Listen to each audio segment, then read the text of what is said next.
All right, everybody. Today I'm going to be showing you all how I made these beautiful and amazing baby back ribs. Look at the color on those. I mean, you can't tell me that that doesn't look good. And that's off of a pellet smoker. So I'm super excited about this and I can't wait to show you all how I did it. Let's get started. All right, all. So what we have here today is just a rack of baby back ribs that we're gonna be smoking up here. I'm gonna show you guys how I do it. Now, normally what I do is the 3-2-1 method. So 3-2-1 method basically is 3 hours in the smoker uncovered. Then you get 2 hours where you wrap it up in aluminum foil, put in your barbecue sauces, whatever that you wanted to put in there, and then for the last hour you go ahead and just take it out. I'm going to do it a little bit differently today. That's normally how I do it, but I'm going to do it with my the method that I've been using lately, where I go start really low and slow, and it's going to take a little bit longer that way, I believe, but I think it's going to end up being a nicer product in the end. So we're going to go ahead and just start with getting this trimmed up, which there's not much to do here, but I'm going to show you all what you can do to just kind of have a nicer end result. So let's go ahead and just get started with trimming this up here, and I'll show you what I do. All right, so the first thing that I'm going to do here, if you feel that at the end there is just a small bone here, what I like to do is just take this entire end off and just straighten the entire edge out. So I caught bone there at the tip, so we're going to just make sure that we get that bone out. You could save this, make stock out of it, whatever you want to do with it. And same thing on this side, there is a smaller bone here at the end. I don't want anyone to get that caught there and take a bite of bone. So same thing here, I'm just going to get in there, straighten that end piece out. And again, caught bone, so just got to kind of work around it. Now, once you've got that straightened out, you kind of got to look for just pieces that are hanging off. This here is hanging off. I mean, you can leave this on. I'm going to leave it on. It shouldn't cause too much of a problem, but smaller pieces that hang off like this can just burn up. But in this case, it's a little bit of a thicker piece, so I'm going to leave that on there as it is.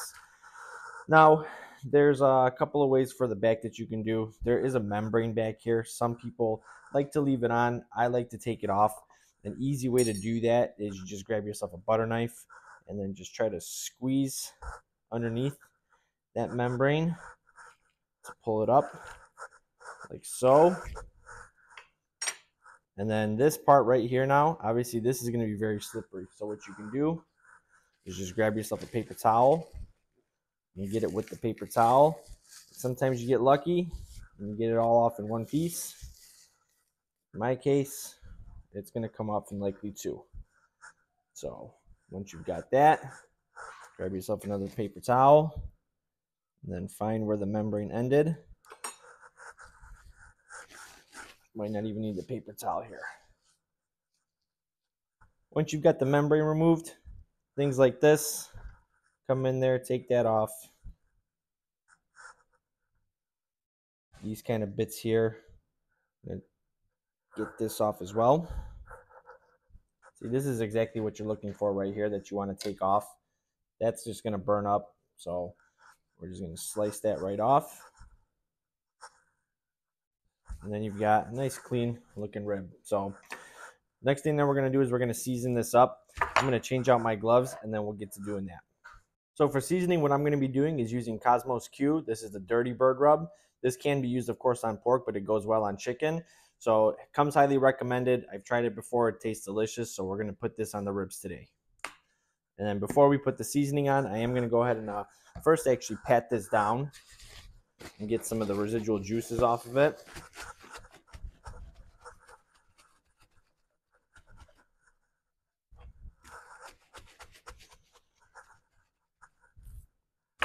And then we're going to come in and use mustard as a binder for this. So again, the mustard is not going to leave any sort of aftertaste of mustard on this. It's just to help the seasoning stick. And I believe it also helps to smoke it here a little bit better. Now you don't need much. You just need a light layer everywhere where you're going to get seasoning. That includes the sides and edges. And then once you've got a nice coating, just come in here with this seasoning. So I'm going to go heavy because this is a pretty good seasoning. It's not too salty. It's got a little hint of sweetness to it, but not too much. It tastes great on ribs.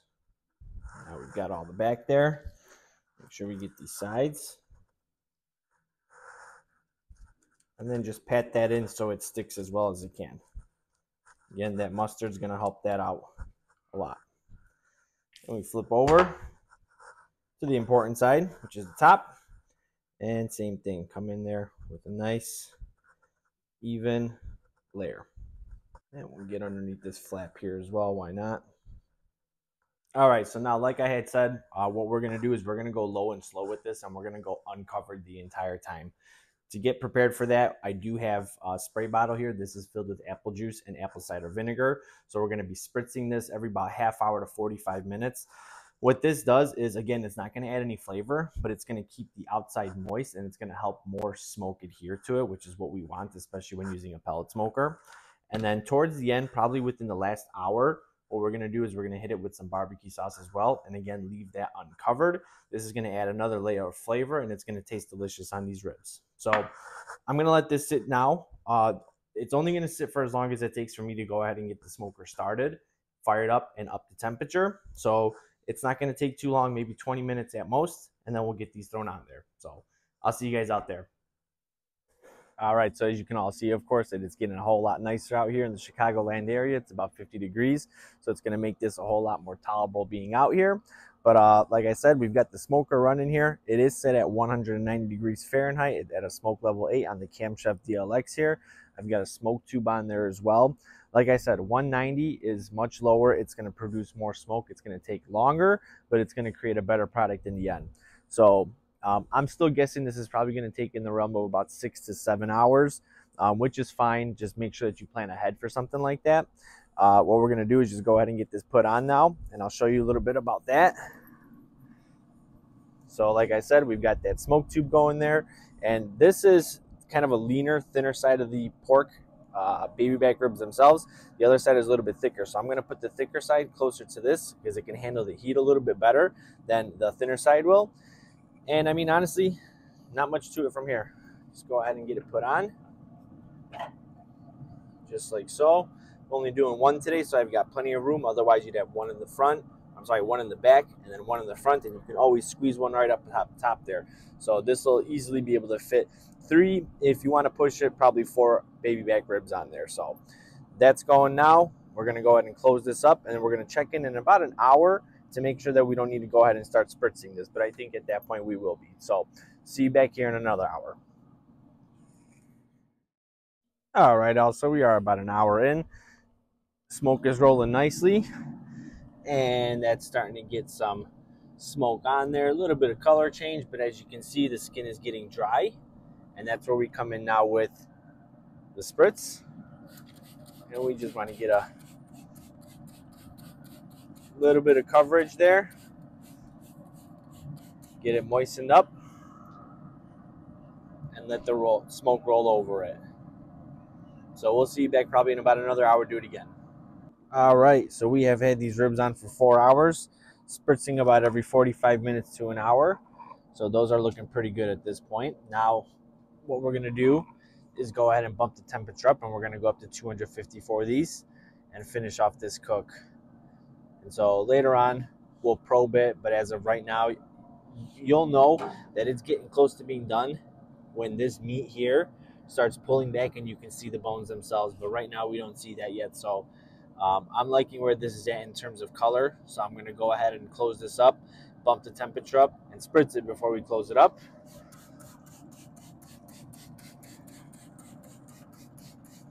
Like so. And then bump this temperature up and bring this home. So see you back a little later.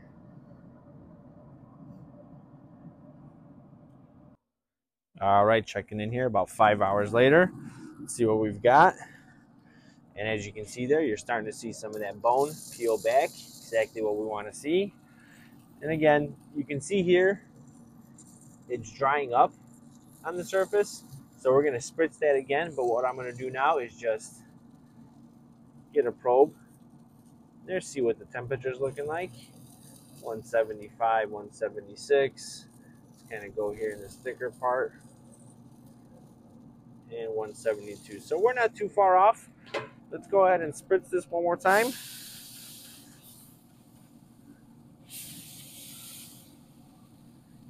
And as you can see, now it gives it a nice glistening coat.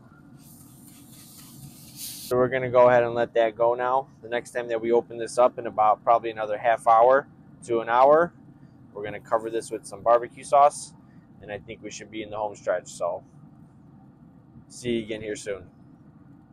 All right, y'all. So I think we are going to be at that sweet spot here. I'm gonna go ahead and probe this. Yeah, that's bumping up to just about 190 there. Same here. And it is probe tender, so that's perfect. So what we're gonna do now is, like I said, we're gonna put some barbecue sauce right all over this. This is our last step before we take these off. We're just gonna paint these on. This is Lily's Memphis barbecue sauce, one of my favorites. So just paint this right on. It's gonna go maybe for another extra 15 to 30 minutes before it's all done and we're eating. So let me give you all a little bit of a better look here.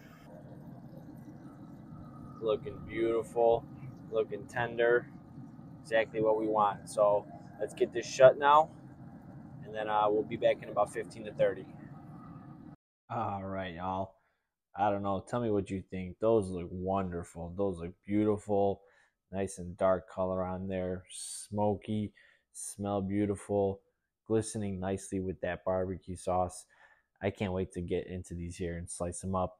So let's go ahead and do that here because these look amazing and they smell amazing. I can't wait to get a taste of these. So let's get started. Now, look, guys, I know that pellet smokers get a bad rap for not putting out as much smoke flavor, but there are things that you can do, obviously, to get that smoke flavor up there. And one of the methods that I just showed you right now, I think, is one of the best ways to get some extra smoke flavor in there. Honestly, just keeping it at a lower temperature, you're going to have to cook longer, but it's going to make for a much better product, just like you see here. So honestly, one of the first things that I want to do is just get one of these bones pulled out and just see if it comes out clean. And yeah, that's perfect. This is exactly how I like a rib.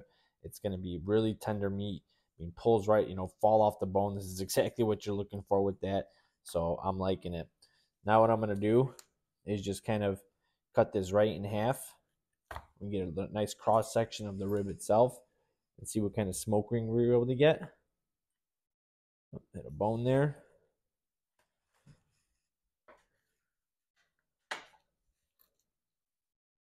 And there it is. So beautiful smoke ring. Didn't penetrate so much here, but we got some smoke ring right here in the darker meat. That looks pretty good. Let's get another slice in here.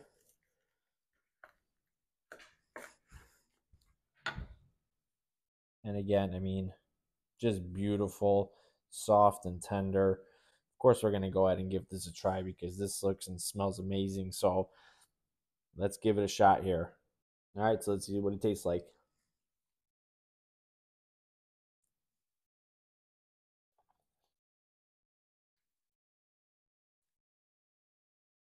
Right, so I mean, perfectly fall off the bone. So I mean, it's super delicious. That Cosmo Q's Dirty Bird, super great on ribs with this Lily smoky barbecue sauce. This is the Memphis style. It is super delicious. It adds a nice extra layer of flavor on there. And I mean, again, the product speaks for itself. I mean, it tastes delicious. So this combination, definitely great. Remember the key, like I said, with pellet smokers, keep it at a lower temperature. This was pulled off at about 8:30 p.m. It started at 1:30, so obviously took 7 hours. The 3-2-1 method, it's going to take you 6 hours. So an extra hour to get a better product. Run with that all day. That's what I would do. You put this on the dinner table in front of anyone, they're going to love this. They're going to think that it was from a regular offset smoker because this has a smoky flavor, smoky smell. It tastes great. You're not going to disappoint anyone serving them this right here. So definitely give it a shot. Try it out. Let me know what you all think. Please like, comment, and subscribe. And I'll see you guys in the next one. Now, before you all go, in one of the next few videos that I'm going to do, we're going to do a comparison where we do one of these where it's unwrapped the entire time versus the 3-2-1 method. So we'll see. We'll put them side by side. We'll do everything pretty much the same and see which one comes out better. So stick around for that.